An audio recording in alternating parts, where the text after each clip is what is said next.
మతిమరుపు లేదా డిమెన్షియా ఈ రోజుల్లో చాలా తరచుగా వింటున్నాము. 65 ఏళ్ల పైబడ్డ వాళ్లలో ఆల్జీమర్స్ డిసీజ్ అనేది ఈ డిమెన్షియా మతిమరుపుకి ముఖ్య కారణంగా నిలుస్తుంది.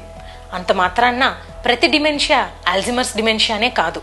పార్కిన్సన్స్ డిసీజ్ కానీ కొన్ని న్యూరో డిజెనరేటివ్ డిసీజెస్ వయసు రీత్యా వచ్చేవి. వాటితో పాటుగా స్ట్రోక్ లేదా vitamin B12 deficiency, thyroid deficiency, ఇంకా కొంతమంది యంగ్ వాళ్లలో కూడా స్ట్రెస్ వలన మనము మతిమరుపుకి లోనవడం అనేది తరచుగా చూస్తున్నాము. దీన్ని మరి ఎలా మనం కారణాలు కనిపెట్టేది అంటే రీసెంట్గా అంటే కొత్త విషయాలు ఏమన్నా నేర్చుకోలేకపోతున్నాము అనే సమస్యతో ఎవరన్నా వస్తుంటే గనక దాన్ని ఈ డిమెన్షియా ఆల్జీమర్స్ డిసీజ్ కి ఫస్ట్ సిమ్టమ్ గా పరిగణించాలి. దాంతోపాటు ఏమన్నా బిహేవియరల్ చేంజెస్ ఉన్నాయా, పాత విషయాలన్నీ కూడా జ్ఞాపకం ఉండట్లేదా, కొన్ని మూమెంట్ అబ్నార్మాలిటీస్, ఫిట్స్ లేదా పెరాలసిస్ లాంటివి కూడా దీనికి తోడై ఉన్నాయా అనేది గమనించాలి.